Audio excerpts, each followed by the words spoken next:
নমস্কাৰ আঞ্চলিক বাতৰিৰ সৈতে ষ্টুডিঅ'ত মই ত্ৰিদীপ ফুকন প্ৰথমে আহিছো বৰপেটাৰ বাতৰিলৈ বাংলাদেশত হিন্দুৰ ওপৰত হোৱা অত্যাচাৰৰ বিৰুদ্ধে বৰপেটাৰ চহৰত প্ৰতিবাদ বাংলাদেশৰ প্ৰধানমন্ত্ৰী শেখ হাছিনাৰ পুত্তলিকা দাহ কৰি প্ৰতিবাদ সাব্যস্ত কৰে প্ৰতিবাদকাৰীয়ে হিন্দু জাগৰণ মঞ্চৰ বৰপেটা জিলা সমিতিৰ উদ্যোগত বৰপেটাৰ চহৰত প্ৰতিবাদ সমদল শেখ হাছিনা মুৰ্দাবাদ জেহাদী নিপাত যাওক হিন্দু হত্যা বন্ধ কৰক আৰু জয় শ্ৰী ৰাম ভাৰত মাতা কি জয় ধ্বনিৰে উত্তাল কৰে প্ৰতিবাদকাৰীয়ে বাংলাদেশত হিন্দুৰ ওপৰত চলা অত্যাচাৰ বন্ধৰ দাবী তুলি হিন্দু নিগ্ৰহৰ ঘটনাক ৰাষ্ট্ৰসংঘৰ মজিয়ালৈ নিবলৈ দেশৰ প্ৰধানমন্ত্ৰী নৰেন্দ্ৰ মোদীক আহ্বান প্ৰতিবাদকাৰী হিন্দুৰ ওপৰত হোৱা অত্যাচাৰ বন্ধ নহ'লে বাংলাদেশলৈ খাদ্য আৰু অত্যাৱশ্যকীয় সামগ্ৰী সৰবৰাহত বাধা দিব হিন্দু জাগৰণ মঞ্চই অসম কাশ্মীৰ বাংলাদেশ পাকিস্তানকে ধৰি বিশ্বৰ প্ৰতিজন হিন্দুৰ সুৰক্ষাৰ দাবী হিন্দু জাগৰণ মঞ্চৰ এবাৰ আহিছোঁ শিৱসাগৰৰ বাতৰিলৈ ঐতিহাসিক নামদাং নৈৰ পানীৰ বৰণ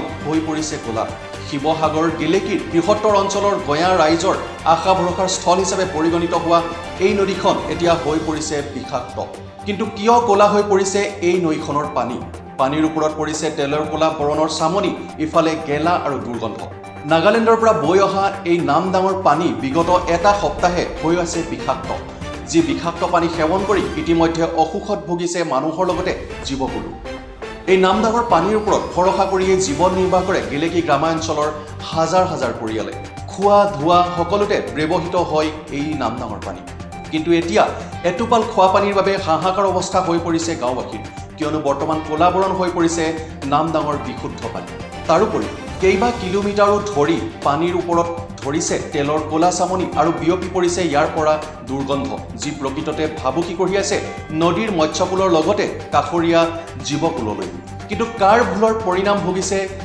নামদাংপুৰীয়ে বিশেষকৈ গেলেকী অঞ্চলত ONGC অন্তৰ্গত যথেষ্ট তৈলখাদ আছে আৰু খহনীয় ৰাইজৰ সন্দেহ এই তৈলখাদৰ ভূগৰ্ভৰ পৰা ওলোৱা মাদ আহি এই নামদাঙৰ পানীত মিহলি হৈ ইয়াৰ পানী বিষাক্ত কৰি পেলাইছে ইয়াৰোপৰি প্ৰতি বছৰেই অসম নাগালেণ্ড সীমান্তৱৰ্তী অঞ্চল গেলেকীত যিদৰে কয়লা খনন হৈ আছে এই কয়লাৰ পৰা বিষাক্ত পানী আহি প্ৰতি বছৰে নৈখনৰ পানী প্ৰদূষিত কৰেহি এই সমস্যা বহু বছৰ ধৰি অঞ্চলটোৰ ৰাইজে ভুগি আছে এই সমস্যা সন্দৰ্ভত খহনীয় ৰাইজে মহকুমা প্ৰশাসনৰ লগতে খহনীয় বিধায়কক অৱগত কৰিছে যদিও এই ক্ষেত্ৰত ONGC কৰ্তৃপক্ষকে ধৰি নাজিৰা মহকুমা প্ৰশাসনে কি ব্যৱস্থা গ্ৰহণ কৰিব সেইটো হ'ব লক্ষণীয় মোৰ নাম ঋষ বৰগোহাঁই দোলাখৰীয়া নিবাসী দোলাখৰীয়া গাঁৱৰ আজি আমাৰ কাষৰ যিখনি নামদাং অতীজৰ পৰা বৈ অহা পৰ্বতৰ কাষৰ পৰা বৈ অহা নদী আজি দুবছৰ ধৰি ইমান দূষিত হৈছে এই পানী কোনো গৰু ছাগলী মানুহে ব্যৱহাৰ কৰিব নোৱাৰা হ'ল গৰু ছাগলীয়ে খাই বেমাৰ হৈছে মানুহে কাপোৰ কানি গা ধোৱা ইত্যাদি সকলো বাধা পৰিছে কোনো ক্ষেত্ৰত আমি এই পানী ব্যৱহাৰ কৰিব নোৱাৰা হ'লোঁ এইখিনি যতদূৰ সম্ভৱ খনন কাৰ্য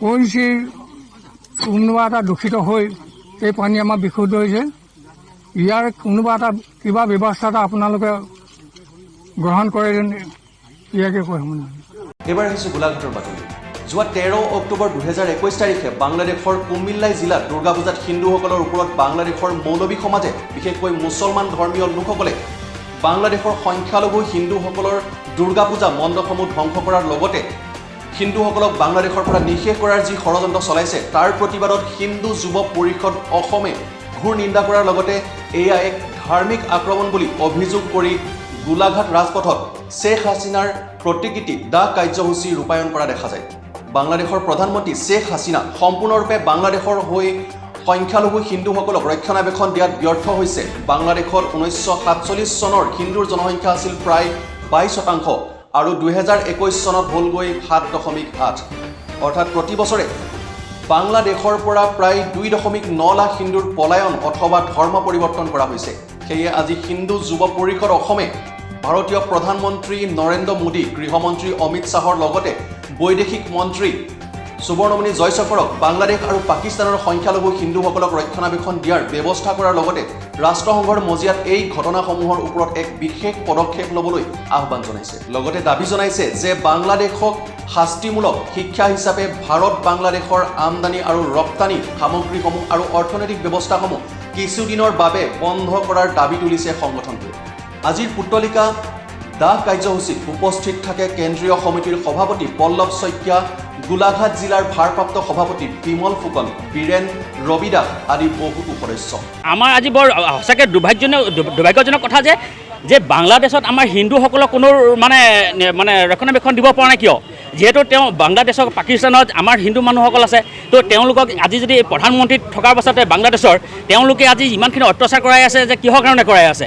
এইখন আমি আজি সঁচাকৈ আজি আমি পটলিকা দাহ কাৰ্যসূচী কৰিছোঁ বাংলাদেশৰ, আৰু তেওঁলোকৰ পতাকা আমি দাহ কৰিছোঁ।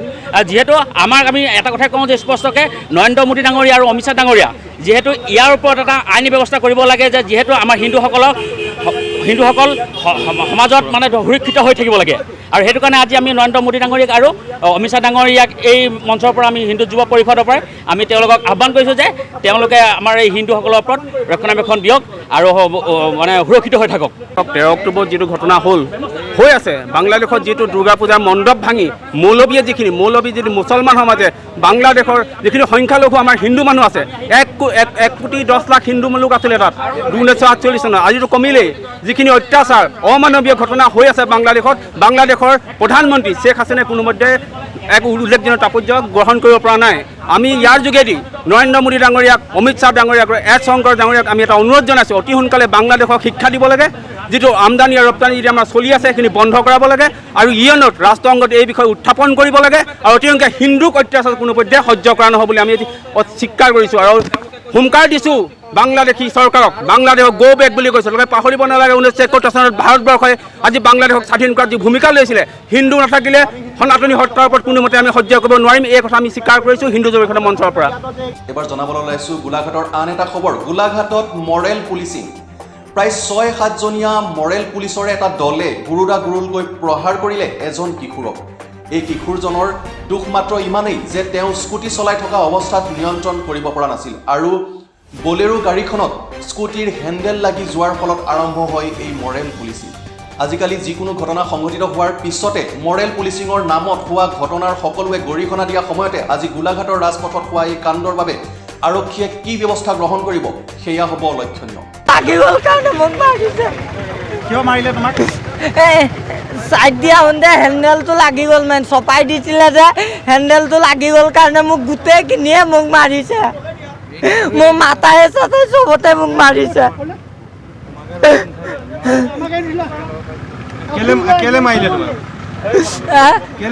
হেণ্ডেলটো অকণমান মানে সিহঁতি আহি আছিলে, মই টাৰ্ণিংটোত শ্ল' কৰিছিলোঁ, সিহঁতি বেক চাইডটো চপাই দিলে, আগ চাইডটো সোমোৱাই দিলে, তেতিয়া মোৰ হেণ্ডেলটো মোৰ লাগি গ'ল। কেইজন মানুহে মাৰিছে তোমাক?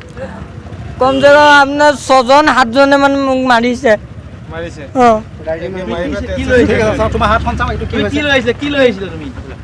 মই স্কুটি লৈ আহিছিলোঁ। মোৰ ঘৰ 2 নম্বৰ ৰেলগেট। ৰহিম আলী।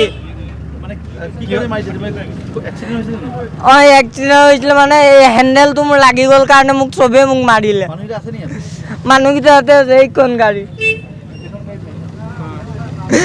কিহেদি মাৰিলে? হাতেদি মাৰিছে, লাত মাৰিছে।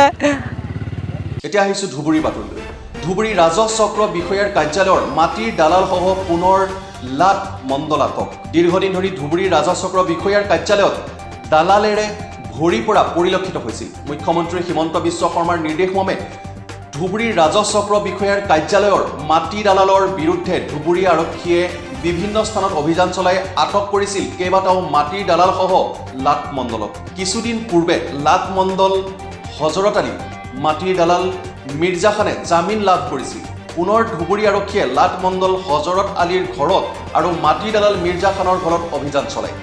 অভিযানত বহু নথি পত্ৰ জব্দ কৰাৰ লগতে পুনৰ 2জনক আটক কৰি ধুবুৰী আৰক্ষী চকীলৈ লৈ অনা হয়, আৰু 2জনৰ বিৰুদ্ধে বৰ্তমানো জেৰা অব্যাহত ৰাখিছে আৰক্ষীয়ে। আৰক্ষীৰ তদন্তৰ পিছতহে সকলো তথ্য পোহৰলৈ আহিব। হয়, এইটোতো আপোনালোকে গমেই পাইছে মাটিৰ দালালৰ বিৰুদ্ধে যি কেছ আছিলে। এতিয়া আমাৰ এগৰাকী লাট মণ্ডল হজৰত আলী আৰু মিৰ্জা খান, তেওঁ এগৰাকী দালাল হিচাপে পৰিচিত। গতিকে আমি গোপন সূত্ৰৰ পৰা আমি গম পাইছিলোঁ যে তেওঁলোকৰ ঘৰত কিছু চৰকাৰী নথি পত্ৰ তেওঁলোকে লুকুৱাই ৰাখিছে, যিটো টেম্পাৰ কৰাৰ কাৰণে। গতিকে আমি যোৱাকালি তেওঁলোকক আমি থানালৈ আনিছিলোঁ, আৰু তেওঁলোকক লৈ গৈ পেলাই আমি তেওঁলোকৰ ঘৰৰ পৰা হজৰত আলীৰ ঘৰৰ পৰা আমি কিছু ফাইল উদ্ধাৰ কৰিছিলোঁ, যিখিনি চৰকাৰী ডকুমেণ্ট হয় DC অফিচৰ, যিখিনি আচলতে কোনো কৰ্মচাৰীয়ে ঘৰত ৰাখিব নোৱাৰে, তেনেকুৱা ধৰণৰ বহুত আপত্তিজনক আমি ফাইল তেওঁৰ ঘৰত পাইছোঁ। এটা কেছত তেওঁলোক জাপি দিয়া বুলি ক'লে ভুল হ'ব। তেওঁৰ এটা কেছত তেওঁ জামিন পাইছিলে, যিটো আগতে যিটো মাটিৰ কেছ এটা হৈছিলে, সেই কেছত আমি তেওঁক জামিন প্ৰদানো কৰিছোঁ। কিন্তু আমাৰ ওচৰত ইনফৰ্মেশ্যন আছিলে যে তেওঁ ঘৰত নিজৰ ঘৰত কিছু নথি পত্ৰ লুকুৱাই ৰাখিছে। সেই হিচাপত আমি পাইছোঁ নথি পত্ৰ যথেষ্ট, আপোনালোকৰ সন্মুখতে আছে। আৰু এতিয়া তেওঁৰ বিৰুদ্ধে আৰু কেছ হৈছে, সেই কেছত আমি তেওঁক গ্ৰেপ্তাৰ কৰিছোঁ। শৰৎ উৎসৱ বাংলাদেশত সংঘটিত অপ্ৰীতিকৰ ঘটনাক লৈ ধুবুৰী বঙালী যুৱ মঞ্চৰ উত্তাল প্ৰতিবাদ। শাৰদীয় দুৰ্গা পূজাৰ সময়ত বাংলাদেশৰ বিভিন্ন স্থানত এক সাম্প্ৰদায়িক অপশক্তিয়ে সৃষ্টি কৰা অপ্ৰীতিকৰ ঘটনাৰ প্ৰতিবাদত আজি সন্ধিয়া ধুবুৰীৰ পাঁচমূৰত বঙালী যুৱ মঞ্চ ধুবুৰীৰ উদ্যোগত এক প্ৰতিবাদ আৰু বিক্ষোভ কাৰ্যসূচী ৰূপায়ণ কৰে। শৰৎ উৎসৱৰ সময়ত দেশখনৰ বিভিন্ন ঠাইৰ পূজা মণ্ডপ, মন্দিৰ গৃহত আক্ৰমণ আৰু হত্যাৰ ঘটনাক তীব্ৰ ধিক্কাৰ দিয়ে প্ৰতিবাদকাৰীসকলে। হাতে হাতে বিভিন্ন প্লে কাৰ্ড লৈ মৌলবাদী শক্তি হুঁচিয়াৰ, হিন্দুৰ ওপৰত অত্যাচাৰ নচলিব আদি শীৰ্ষক শ্লোগানেৰে ধুবুৰীৰ পাঁচমূৰৰ ৰাজপথ উত্তাল কৰি তুলিলে বঙালী যুৱ মঞ্চ ধুবুৰীৰ কাৰ্যকৰ্তা আৰু কৰ্মীসকলে। প্ৰতিবাদৰ অন্তত প্ৰতিকৃতি ৰূপে বাংলাদেশৰ এটা প্ৰতিষ্ঠানৰ চিপছৰ পেকেট দাহ কৰি দেশখনৰ পৰা অহা সামগ্ৰী বৰ্জন কৰে প্ৰতিবাদকাৰীসকলে। গোটেই বিশ্বই জানে যে বাংলাদেশত দুৰ্গা পূজাৰ দিনা যি ধৰণত অকথ্য আৰু বৰ্বৰ অত্যাচাৰ হিন্দু ধৰ্মৰ ওপৰত আঘাত কৰিছে বাংলাদেশৰ মৌলবাদী সম্প্ৰদায়ে, তেখেতসকলক আমি ধিক্কাৰ জনাইছোঁ আৰু ইয়াৰ প্ৰতিবাদৰ কাৰণে আমি ৰাস্তাত ওলাই আহিছোঁ। এইখিনি তেখেতসকলে পাহৰি গৈছে যে আজিৰ দিনত যিটো বাংলাদেশ হৈ আছে, এই বাংলাদেশ নহ'লহেঁতেন যদি ভাৰতবৰ্ষত সেই সময়ত যদি বাংলাদেশক সহায় নকৰিলেহেঁতেন। আজি আমাৰ কাৰণে, ভাৰতৰ কাৰণে বাংলাদেশ চৰকাৰ গঠন হৈছে, আমি তাত সহায় কৰিছিলোঁ, কিন্তু সেই তাৰে প্ৰতিবাদ সিহঁতে আমাক দি আছে যে তেনেধৰণৰ কি অৱস্থা হৈ আছে। আজি শ্বেখ হাছিনাৰ উচিত তেখেতে একদম কঠোৰ হাতে এই উগ্ৰপন্থী যে অত্যাচাৰ, নিৰীহ হিন্দুৰ ওপৰত যি অত্যাচাৰ, এই অত্যাচাৰৰ বিৰুদ্ধে কঠোৰভাৱে দমন কৰাৰ কাৰণে আমি তেখেতক বিনম্ৰভাৱে, এতিয়ালৈকে বিনম্ৰভাৱে কৈ আছোঁ, অহা দিনত আমি বিনম্ৰভাৱে নকওঁ। বৰ্তমান বাতৰিৰ পৰা মই ত্ৰিদীপ ফুকনে বিদায় লৈছোঁ আৰু পৰৱৰ্তী বাতৰিৰ বাবে চাই থাকিব এনিটাইম 24। ধন্যবাদ।